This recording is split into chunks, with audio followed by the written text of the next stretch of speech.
Sementara itu, beberapa hari sebelumnya di tempat yang berbeda terlihat seorang pemilik kafe sekaligus mahasiswi yang bernama Junhui mendapatkan kiriman video mantap-mantap yang pernah ia lakukan dengan sang mantan pacar sehingga membuatnya tak tahu harus berbuat apa. Bahkan video tersebut telah disebarkan di kalangan mahasiswa lain sehingga kini Junhui harus menanggung malu atas apa yang telah ia lakukan. Junhui bahkan tidak habis pikir jika sang mantan tega merekam dan menyebarkan video tersebut tanpa sepengetahuannya sehingga kini membuatnya depresi akibat sang mantan yang terus menerornya karena tak terima diputuskan. Akibat kejadian itu membuatnya semakin terpuruk dan tak dapat lagi menanggung rasa malu tersebut sehingga ia pun memutuskan untuk mengakhiri hidupnya.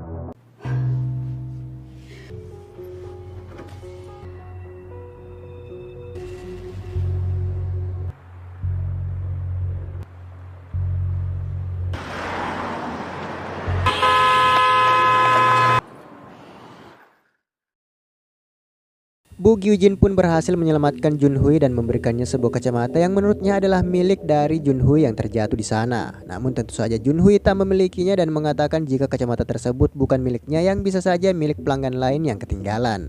Lagi-lagi cara licik dari Bu Gyujin pun dimulai dengan meninggalkan kacamata tersebut agar nantinya Junhui dapat memakai kacamata tersebut dan dapat melihat garis pada seseorang. Kembali ke tempat Shin Hyun, rupanya ia menghubungi Jun karena beberapa jam lagi adalah hari ulang tahunnya, maka dari itu Shin Hyun pun ingin mengajaknya ke sebuah tempat yang tak lain dan tak bukan adalah sebuah penginapan yang tentu saja mereka akan melakukan pengencrotan untuk pertama kalinya.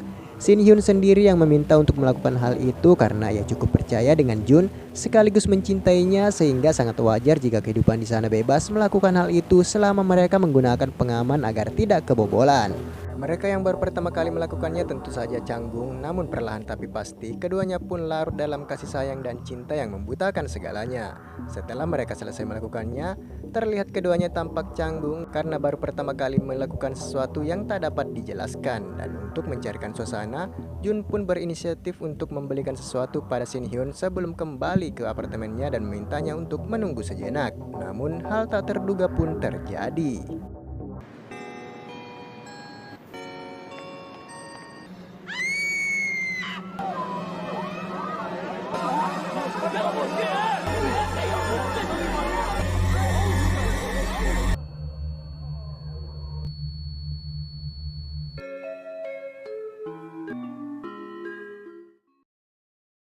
Rupanya nasib naas menimpa Jun yang saat itu juga membuatnya tewas karena tertimpa besi bangunan dan karena kejadian itu membuat Shin Hyun lagi-lagi menyalahkan dirinya atas apa yang telah terjadi pada Jun. Tak hanya sampai di situ saja, kini ia mendapatkan pesan dari nomor misterius yang berisi video Kyung Jin yang sedang disekap di sekolah. Dari setiap masalah yang ada, akhirnya Shin Hyun pun menghubungi detektif Fan untuk menemaninya menolong Kyung Jin yang sedang diculik. Keduanya pun bertemu dan saling menceritakan apa yang telah mereka alami malam ini. Shin Hyun juga mengatakan jika dirinya sering mendapatkan kartu ucapan selamat ulang tahun dari seseorang yang tidak ia ketahui identitasnya dan menduga jika orang tersebut berhubungan dengan kekuatan yang ia miliki dan hari ini merupakan hari di mana ia akan bertemu dengan orang tersebut. Dari segala kejadian yang telah terjadi, detektif Fan menyimpulkan bahwa dalang dibalik semua kejadian tersebut adalah orang yang sama serta sengaja memberikan kacamata tersebut bagi orang-orang yang membutuhkannya demi sebuah tujuan tertentu. Untuk mencari tahu apa yang telah terjadi, mereka pun ke sekolah untuk menolong Kyung Jin sekaligus menangkap si pelaku karena telah melakukan tindak kriminal dengan cara mengorbankan orang-orang tertentu dan detektif Fan mencurigai bahwa Bu Gyujin lah pelaku utama dari setiap kejadian yang ada. Singkat cerita, keduanya pun telah sampai di sekolah dan melihat sebuah ruangan yang lampunya tak padam dan menduga jika Kyung Jin berada di sana. Keduanya pun langsung bergegas memasuki sekolah dan mulai berlari masuk ke dalam ruangan tersebut. Namun saat Shin Hyun memasuki ruangan itu, tiba-tiba detektif Fan kehilangan jejak yang seakan-akan Shin Hyun menghilang saat memasuki ruangan tersebut. Sementara itu Shin Hyun berhasil menyelamatkan Kyung Jin dan mencari tahu siapa yang telah menculik sahabatnya itu. Namun Kyung Jin justru ke sana karena diminta oleh Shin Hyun, namun tak berapa lama kemudian ia pun tak sadarkan diri. Tak ingin berlama-lama di sana membuat keduanya pun segera bergegas keluar meninggalkan ruangan tersebut. Namun semakin mereka meninggalkan ruangan itu, semakin membuat keduanya kebingungan karena ruangan tersebut seolah-olah tidak memiliki pintu keluar yang bisa disimpulkan bahwa mereka telah terjebak di dalam dimensi lain dan tetap berputar-putar di tempat yang sama saat mereka mencoba untuk keluar dari sekolah. Begitu juga dengan detektif Han yang tak menemukan jalan keluar namun menuju ke atap sekolah. Hal yang sama juga dilakukan oleh Shin Hyun dan Kyung Jin, namun tak ada siapa-siapa di atap tersebut. Sementara itu di tempat detektif Han justru ia memasuki dimensi lain dan menemukan hal di luar dugaannya. Di sana ia melihat begitu banyak manusia, di antaranya adalah Jun Hui yang menceritakan saat ia diberikan kacamata oleh Bu Gyu Jin dan melihat garis merah pada orang-orang yang berada di sekitarnya. Di saat itulah Bu Gyu Jin mulai melakukan aksinya dengan mengatakan jika garis merah yang berada pada diri Jun Hui dapat hilang jika pemilik garis yang terhubung dengannya mati, dan karena tahu Jun Hui sedang ingin balas dendam sehingga ia membantunya dengan menggunakan kacamata tersebut untuk mengarahkannya kepada korban-korban yang dapat ia bunuh satu persatu. Setelah mendapatkan hasutan dari Bu Gyu Jin, akhirnya Jun Hui pun melakukan pembunuhan mulai dari orang-orang di sekitarnya sampai orang-orang yang telah membencinya tak luput dari kekejaman yang dilakukannya. Tibalah saat garis miliknya tersisa satu, yaitu garis yang mengarah kepada sang mantan pacar, dan saat itu juga langsung membunuhnya di hadapan orang-orang yang juga memakai kacamata yang sama. Sementara itu Shin Hyun pun ingin menjelaskan apa yang telah terjadi selama ini, namun tiba-tiba saja Kyung Jin telah menggunakan kacamata yang ternyata telah diberikan oleh Bu Gyu Jin kepadanya dan telah terpengaruh oleh hasutan Bu Gyu Jin. Kembali ke tempat detektif Han, kini ia melihat sendiri sosok asli dari Bu Gyu Jin yang ternyata memiliki banyak garis merah dan memimpin ritual tersebut.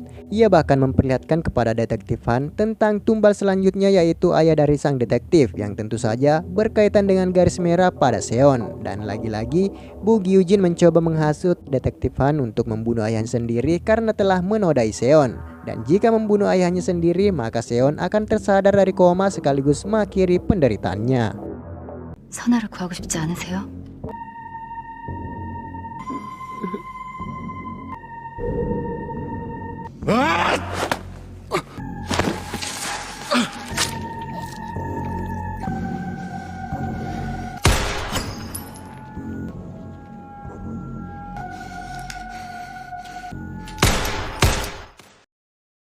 Entah makhluk apa Bu Gyu Jin ini yang bahkan ditembak pun tak mempan dan justru malah sekarang detektif Han yang berada dalam bahaya.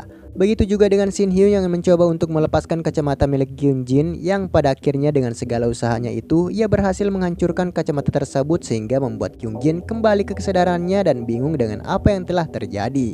Tak hanya sampai di situ saja, perlahan-lahan warna mata dari Shin Hyun mulai berubah, diikuti oleh darah yang keluar dari luka gores pada wajahnya. Namun anehnya, darah tersebut tak jatuh melainkan melayang ke udara dan memperlihatkan hal di luar dugaan yang saat itu juga membuat Shin Hyun ke dimensi lain tempat detektif Han berada.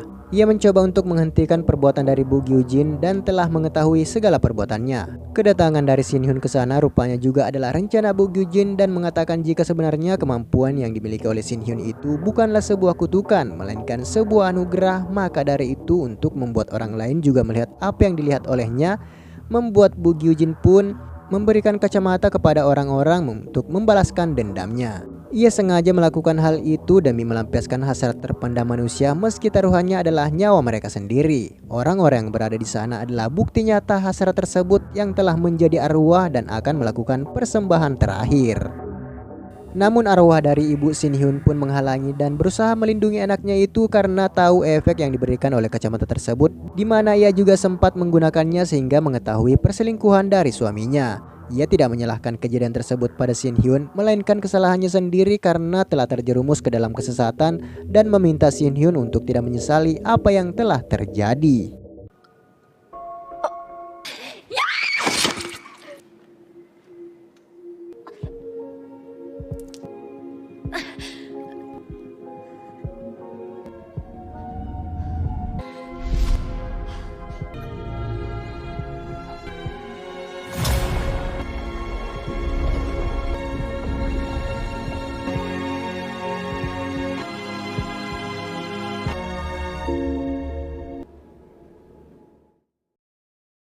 Kumpulan darah dari Shin Hyun pun membentuk sebuah bola raksasa yang saat itu juga Bu Gyu Jin pun menggunakan kekuatannya untuk melepaskan cahaya merah yang sesuai rencananya orang-orang akan melihat garis merah tanpa menggunakan kacamata sehingga akan membuat kekacauan terjadi di mana-mana. Namun tanpa diduga-duga Shin Hyun pun telah tersadar dan langsung menusuk Bu Gyu Jin sehingga membuatnya tewas saat itu juga. Namun hal itu sia-sia karena rencananya telah berjalan sebagaimana semestinya dan akan membuat orang-orang sebentar lagi melihat garis merah di mana-mana. Seluruh arwah yang berada di sana pun kini berlarian tanpa arah yang menandakan dimensi tersebut akan kembali seperti semula, di mana Shin Hyun dan Detektif Han juga akan kembali ke tempat asal mereka.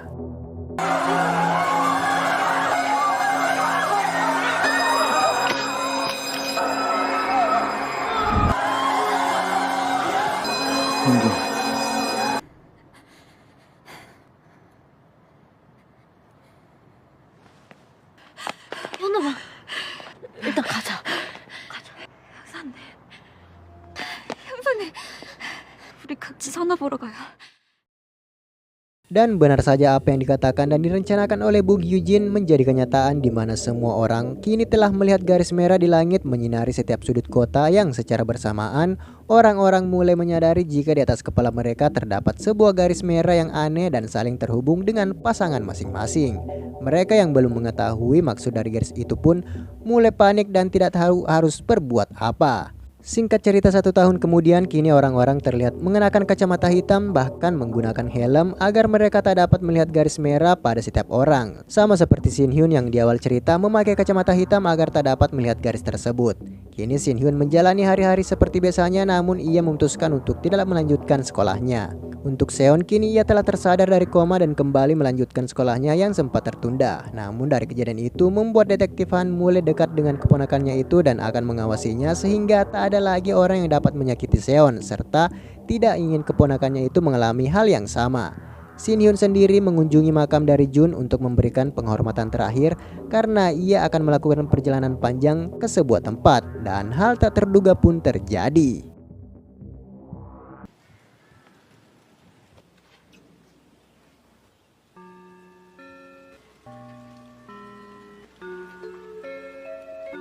현우봐, 현우봐.